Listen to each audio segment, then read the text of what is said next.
देखिए जितने भी ब्रह्मांड हैं, कई बार मैं बता चुका हूँ आपको, जितने भी ब्रह्मांड हैं, हर ब्रह्मांड में अलग अलग शिव हैं, अलग अलग रुद्र हैं।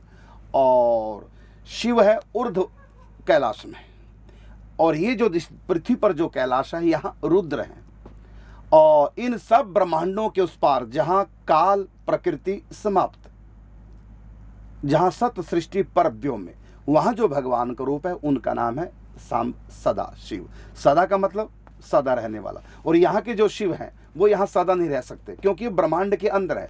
तो जब प्राकृतिक प्रलय आएगी, प्राकृत प्रलय के समय यहाँ से जो दो रूप हैं रुद्र और शिव का, वो अपने निज रूप सदा शिव में सम्मिलित हो जाते हैं। तो वो है उनका निज स्वरूप। जैसे गोलोक धाम में भगवान का निज स्वरूप है, वृंदावन में निज स्वरूप है, लेकिन जब वो धरती पे अवतार लेके आते हैं तो एक और रूप बना लेते हैं, एक रूप से वहाँ भी रहते हैं और एक रूप से यहाँ लीला भी करते हैं। तो यहाँ की लीला नित्य न होकर के नैमित्तिक लीला है, और वहाँ की लीला नित्य विहार है। इसी प्रकार यहाँ जो भगवान का रूप है रुद्र का और शिव का, तो रुद्र का है कैलाश, यहाँ मानसरोवर जो कैलाश है ये रुद्र का लोक है।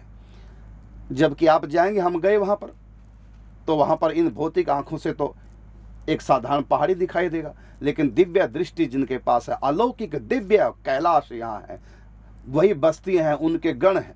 तो यहाँ पर भगवान का रुद्र रूप है, जो प्रलयंकारी हैं, जो प्रलय करते हैं, वो रुद्र रूप है। और एक भगवान का शिव रूप है इसी ब्रह्मांड के अंदर, वह है ब्रह्मलोक से ऊपर।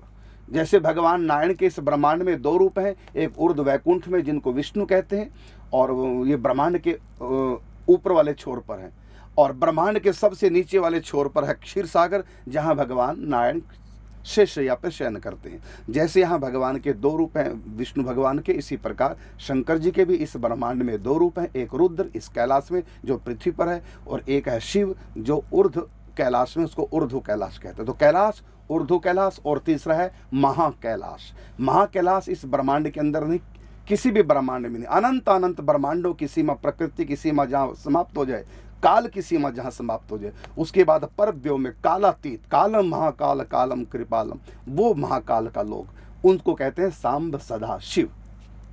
सदा का मतलब सदा रहने वाला है जी। और नारायण को कहते हैं सत्यनारायण, सत का भी वही अर्थ है, सदा का भी, सत से ही सदा शब्द बना, सत का मतलब हमेशा रहने वाला।